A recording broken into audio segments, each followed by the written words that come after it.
Bandwidth for Changelog is provided by Fastly. Learn more at fastly.com. We move fast and fix things here at Changelog because of Rollbar. Check them out at rollbar.com. And we're hosted on Linode servers. Head to linode.com/changelog. Hey everyone, Tim Smith here, senior producer at Changelog. This is a special week for JS Party fans because you get not one, but 2 episodes in your feed. This one is brought to you live from OSCON in Portland with the one and only Suze Hinton. Enjoy.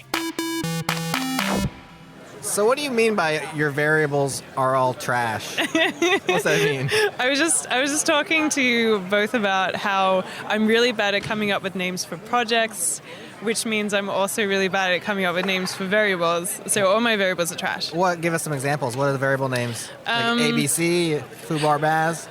So just yesterday, or a couple of days ago, I was writing a library for the keynote that I was giving. So I was making some shortcut code. And when you break up a word into letters, and then each letter has like a Morse code notation of it, what do you call each like dot or dash in the letter? I don't know, what'd you call it? Right, and so I first called them units, and I'm like, that makes no sense whatsoever. And then I changed it at the last minute to subletters. So you've got a word, a letter, and a subletter. But I couldn't come up with anything better than that, and I was like, this is all just trash. You know when you've totally jumped the shark is when you just call a variable data? Yes. Have you ever done that? Yes. Like, this is the data. And sometimes it's like a reserved word in the language as well, which is even worse, yeah. And you're just, they had like data and like some underscore or something, because you actually can't come up with anything else. Yes, absolutely. I've been there. I think we've all probably had trash variable names through our years. It's my talent. It's your talent. Yeah. So you're preparing for this keynote. By the way, by far the most talked about thing that we've heard, live coding at OSCON, probably 2,000 people. I don't know how many people are in the crowd, a couple thousand, with hardware involved, JavaScript involved, 10 minutes. You gave yourself an actual countdown timer. Nobody asked you to do that. So I guess the question is like, are you a masochist or what's going on here? I think so, yeah. Yeah, definitely. I think that I've given a lot of hardware talks, and I always think they're fun. But when you've given a few, it's kind of like when you repeat the same talk and you're sick of hearing your own jokes, and you're just like, I'm not funny. And you're surprised when people laugh when you give that same talk. That's sort of how I felt about hardware. And also, because it was a keynote for OSCON, I hyped that up and I almost psyched myself out. And I thought, I have to do something next level. Like, I have to be super extra and challenge myself in a way that I haven't done before, which is very silly. Right, Which is very silly, right? Your job as a keynote is to inspire people but also to be like super professional and to kind of prove that, you know, you have the stage for a reason. And so that was a pretty risky thing for me to do, I guess. The timer was enough for me. It's fine to give yourself a visual timer, but it was also a tick too. So you drew the crowd into your own suspense. Right. I was on the edge of my seat. So that was definitely a tactic, and I practiced with the ticking so that I learned to ignore it. So it wasn't stressing me out, but I wanted to create that tension in the audience. Mm-hmm. I wanted them to feel like they were part of what I was doing on stage. And so instead of just sitting in a seat and watching someone's screen, I wanted them to feel much more immersed in it. I wanted them to feel like they understood the stress that I was under. Where'd the idea come from for that? For the ticking? The ticking. I don't know. I just thought, well, if someone is watching you type, what's in it for them, I guess? And so I thought there's got to be something that will be funny to people. I wanted to be funny so that if I was stuck on coding or something, people wouldn't be bored. So I guess the ticking just came about as just a filler. The ticking is actually a playbook from Hollywood. If you find like scary movies or suspenseful things, like they'll subliminally put in ticking of some sort. It would be the music, or it'll be in just some sort of sound in the scene to make it feel like the time clock is ticking. So, totally. I don't watch scary or tension-featured movies for that reason. It works very well on me, and I get really stressed out. Yeah. It made me think of Peter Pan. I don't know about maybe just me. Because Captain Hook has the alligator that has the clock. That he swallowed the clock when he also swallowed his arm. Totally. And that alligator is like always following him. And he hears the ticking, and it's symbolic for death, right? Like his death is coming for him. That got dark really quickly. Oh, and they've just set up a Jenga board next to us. So that got dark, and then it got very loud very quickly. So that's fun. Either way, the ticking is going to bring you in. Yeah, it's going to make. suspenseful. Yeah. So what's interesting there is that you had to deal with some pain, some discomfort, right? Right. You're giving the demo. You're on stage. Yeah, and it was a relatively unplanned demo because I thought I would take it next level and give myself 16 possible outcomes, and then I created a randomized generator to generate an outcome for me to code. So that particular scenario that I got on stage wasn't a scenario that I'd rehearsed end to end. I think I'd rehearsed maybe 4 of the possible 16 scenarios. Give some examples of these scenarios. It was like an Arduino board, and you had inputs, outputs. What's some scenarios? Yeah, so the one that actually came up on stage was a light sensor as an input, and then that had to trigger the output, which was a servo, which is like a motor that can turn. So I attached like a waving hand that had Hello OSCON written on it, and that was attached to the servo. So the idea was if we can get it calibrated to a certain light level, that will trigger the hand to wave on the stage. So that was the scenario. But we had everything from a little speaker to a temperature sensor. There was also a flex sensor, so it's like a long strip and you can bend it and then it gives you different readings. So I had a lot of really fun scenarios done, but I just hadn't had a chance to rehearse that specific one. You said that the light may be too bright in here or something like that at one point. I thought you were stalling or making excuses. Yeah. What was that about? I'm really, really glad that you said that because, you know, when you run your code and you get a value and you're thinking that value seems a little too perfect. So the value that came out was 1023, which is on the largest side of a value you can get from an analog sensor. So generally an analog sensor like the light sensor I was using will give you a value from 0 to 1023. Now the lights were really bright on stage, but generally the nature of that sensor means that usually the lower end of the numbers signify brightness. So I knew something was wrong. As you said, it should have been low if it was really bright. It should have been low, and it should never really be at the absolute maximum value. That's Right. very suspicious. So I knew something was wrong. So I was like, oh, it looks like it's really bright. And so I put my hand in front of it to try and alter the light, and of course the value didn't change. So you knew it was busted. I love that you picked up on those little nuances. That's very sneaky. I was like, she's stalling or it really is something's happening. There was something wrong, yeah. There's so much tension. We should say, and the audience doesn't know, it was a 10-minute timer. Mm-hmm. You finished with 3 or 4 minutes left. Yeah. So, I mean, there was tension, but flying colors in reality, in terms of success, would have been a lot more suspenseful. So we counted down towards, 30 seconds. Maybe sweat would have been beating off you at that point. I think so, yeah. I think that because I fixed it so quickly, that was a big relief. But when I knew it had gone wrong so early on, I was like, all right, this is either going to be great or it's going to completely flop. And luckily, I fixed it pretty quickly. Why do you think this particular type of keynote was asked of you? Because you didn't pitch this, did you? This was asked of you? I was reached out to, and OSCON said, we'd like you to live code something. And, we know you do a lot of hardware on Twitch, so can you do something to do with that? And initially I thought, great, I've got half an hour to just live code some hardware. And they were like, no, you have 15 minutes, but we have 1 minute reserved for walking on, 1 minute for walking off, so you've got 13 minutes.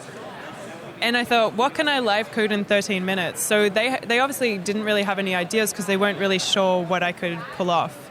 So I pitched it as, what if either the audience voted for what I used, or if I had something that just randomly generated something for me, what if I did that? And I thought that they would say, no, that's too risky, but I think they just trusted me. So that's kind of how it came about.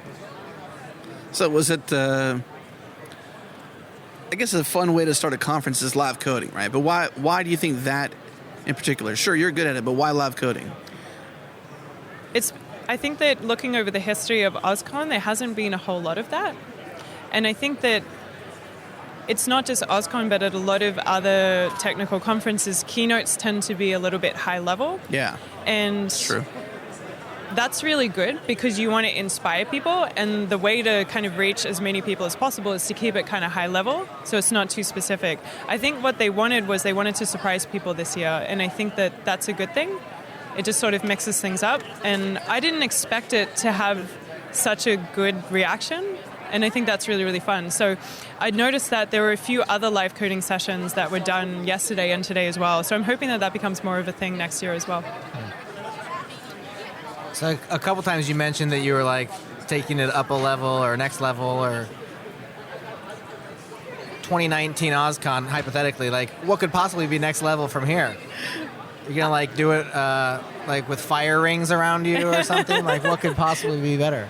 Blindfolded. That's not a bad one. Blindfolded. Okay, don't encourage me because I feel like this year I sort of reached. I feel like I got so lucky on stage that I don't want to push it. Oh. Yeah. So maybe I'll quit You while should I'm push winning. I should push it. Yeah. All right. So blindfolded. You had 4 minutes to Blindfolded. spare. I mean, that's plenty of time to be blindfolded. I thought it was going to be over. So yeah, let's do the blindfold next year. Yeah. All right, we'll talk to the OSCON team. Or you could do something where you can't tell what the audience is thinking. You know, you could tell because of How the could you sound, tell what they're maybe. thinking? Well, not so much thinking, but like how they're feeling. Reactions? Like if you've messed up, like maybe if you had like headphones on where you couldn't hear. You know how they do that on like a Tonight Show or something like that. They'll have somebody. Oh, like the cone of silence. Yeah, they'll put like some headphones on. You can't tell, so you're sort of like in your own Oh, I trap. love that. Essentially, Yeah. you can't really hear. So everyone is screaming at me, like correcting And you my maybe even typos, see 'em and waving. I have no idea. Oh. And so they're all yelling at That'd me, be and I'm good. like, yeah, hey, it's yeah. I mean, you take away one core sense essentially. Sight. Or you could have like a trap door, and if she messes up, she falls in. There's sharks with laser beams on their heads. Okay. Hey, I think you've been wanting that. You've been wanting that for a while. Just consider it. Just I think actually about really it. like this one. Maybe without the sharks and the lasers. But Just if the water. Okay, so you know those pools with the target shooters, Yeah, like a that duck kind tank. of thing. Yeah. So if my code has to compile the first time, or I get dunked. Exactly. Okay, this and is you what still we're have to gonna keep do. going though. Oh, so you climb my back up and gosh. keep going. That would be good. I love this. Oh. I'm being quite serious. I know you are. That would be really cool if you That's why got I love dunked and you this had too. to You have come all the back and ideas. keep going. This is the second brilliant idea. Well, let's that tell you- the people about my first brilliant idea Yeah, let's talk because I about think that. this idea that you have come up with is very interesting. Your next, I don't know, art project, your next hack, the next thing you're going to be doing, you're planning on doing is kind of a IoT home that talks to you, but only in certain. Just tell us, Yeah, because I'll I tell can't them. even describe it. So now that I'm not freaking out about my OSCON keynote anymore, I have a little bit more time to spend on some of my other personal projects. So I just moved into a new place. It's a really cool apartment, and I want to start putting different devices around the place and rolling my own IoT devices.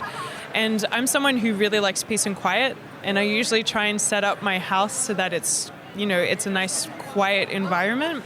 So I thought it would be funny if I hooked up all of my IoT devices to have different personalities and different voices, and that they would all be talking, and they'd be talking over each other, and they'd be talking intermittently, but you don't know that this is happening unless you put on a pair of headphones while you're in the house, and then all of a sudden the house becomes super chatty, and it becomes this whole different world to what you were in before. One of the examples you gave is like the plants asking to be watered. What are some other ideas you've come up with? Yeah, so there was also like a doorbell that could also just be sort of like Marvin. Is it Marvin from Hitchhiker's Guide to the Galaxy? He's like, oh, I guess your friend's here. I didn't know you had friends, or something like that. It's like not only is the house going to talk to her, but it's going to be creepy and weird as the way that it does Yeah. too. Like you Yeah. mentioned, a passive-aggressive plant. Nothing like, I guess, technology having attitude, right? Yes, That's the best. I really like that. Like that particular Hitchhiker's Guide to the Galaxy character was really good. Yeah, absolutely adored that robot. Yeah. But I didn't know what to call this project. And I don't even know how we started talking about this yesterday, but I was talking about it, and then you both awkwardly laughed, and then but then you sort of got the idea, and you said, oh, it's as if the walls could talk. And I was like, yes, that's it. So that's what I want to call it, Boom if goes the the walls dynamite. could talk. Boom. Dynamite. So there it is. So what can the people expect in terms of when you're going to be working on it? I assume you'll be twitching some of this. I might what's work it look on like? it. I might work on it on Twitch. I'm setting myself a goal of having it done in the next couple of months. It's something that I just want to be one of those on-off again projects that I can keep coming back to. So if I add one plant, That's the thing is you can come up with a new idea at any time and then just add it to the system. I have an idea too along with okay, this. I mean, I want to hear it.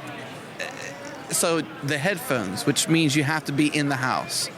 I'm sure you don't want all the weirdos on the internet coming to your home, right? Oh, but I see where you're going with this already. So what if you could always be live broadcasting the audio so that anybody can listen in live? I really like this too. And what if I put that on my Twitch channel, or like created a Twitch channel for it? Yeah. Oh, I like where this is going. 24/7 Because they can live always, stream. people can always peek in on like what your house is saying. Like Suze hasn't watered me in 3 days, or Do you have any integrations? nobody's visited for 4. Yeah. Adam, I love this. Do you have any So good. integrations on your Twitch channel? Yes. I saw one guy who was streaming where he had a red light back behind him, and there was a slash command or some sort of Twitch command in the chat. Yeah. They could turn the light off and on. I Totally. thought that was cool. Do you have anything like that? So a couple of those projects that other Twitches did were inspired by a tiara that I made. And so it's a battery-powered tiara, and it has like flowers and stuff, but it has these like 3D printed like fake crystals, and they each have like a light in them. So I would wear the tiara, and you could use a command. I think it was just like bang tiara, and then a color, and then it would change that color. So, if I'm just kind of deep in the weeds reading documentation and I'm not paying attention to the chat, people can still kind of mess with me. Right. And the other one I have is, for a while when I lived in New York, I was in this super stuffy study. And so in summer, I would just start, like, there was an inverse like, kind of correlation between my programming ability and how hot the room got. And people would just see me stumbling, and there's like sweat. As the temperature goes up? And then I just started making more typos, and I was like, I'm sorry, it's just getting really, really warm in here, because I would do it with the door closed, so I didn't disturb anybody. So I started, I just hooked up a simple, thermometer to the cloud, and that now shows in the corner of my Twitch stream every single Sunday. Cool. So people can see, like, what kind of skill level is she going to be at today based on the temperature of my room. So that's really fun too. Very cool. So this fits right in, really. So you're saying that my house should also be talking. I On think I Twitch. would like to. Yeah, I would like to actually tune in live whenever I want to. I mean, I'd like to come over for a visit, but at the same time, I don't want to have to be there to have to listen. I kind of want to peek in. I would like to come over, but I don't want to be there. So you can tune in at midnight, and Well, there's I this live kind one. of far away. Houston to Seattle's kind of far, so. And there's this one lone plant at midnight going, "You forgot about me, didn't you?" And maybe it's the only one. Everyone else is happy, snoozing. And you're That texting plant- me going, "Would you just Would you just water the water the- dang plant?" It's Yeah. really, it's I crying mean, she right could now. get busted for plant abuse because Ooh. somebody was like tracking her watering habits online and then reports her to Plant Protective Services. Oh my god. This might backfire. We should think about this. You don't have any animals, do you? No, I have a lot of animal figurines, and I have a hyper-realistic raccoon plush that I showed you both yesterday. Wait, So, what? Where did you get that, and why do you have it? I got it off the internet. Of course. Hyper That's where real. get You all the acquired info this stuff. by your own volition. Yes. Okay, Yes. because You pushed the button to order. You were like, buy now. Yeah, I bought it off I forget where I bought it from. It was from the internet. It's a brand called Hansa, and they actually make animatronic versions of their plushes as well. So you can get an animatronic baby elephant, and you can ride it, and it will You can ride it? it'll raise its trunk and stuff. Yeah, for children. Children, it's like a Or small people. yeah. And they have a dinosaur, and they have a dragon, and the dragon is like $2,500, but it is a life-size plush, hyper-realistic dragon. so you're saving up for it then. Yes, no. That's on my list. The raccoon was like slightly more affordable. I'm not going to tell you how much I spent on it because it's embarrassing, but I love it because I travel so much that it's difficult for me to have pets, and so plants and hyper-realistic plush animals tend to. I sound like I'm going to stop. They age better. I don't need a justification for a trash panda in my house. Hey man, Hey, do what you got to do. that's right. So there's some. You mentioned a raccoon integration, but then I asked, well, is this like a programmable raccoon? And you said no, there's no.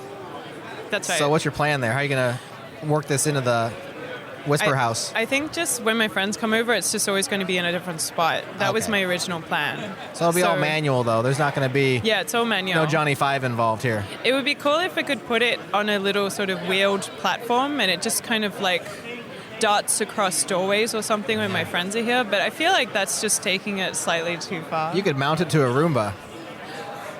That's clever. I do like Three that. ideas That's I've had today. how Adam would that doesn't work? look I need to impressed. quit, but what? How would that work? Like, The what would Roomba goes purpose? around vacuuming, Yeah, I know, but like, and you think there's a freaking raccoon attacking you. okay. I don't know It's if really dark cute enough. though. It's Oh, really cute. I love it.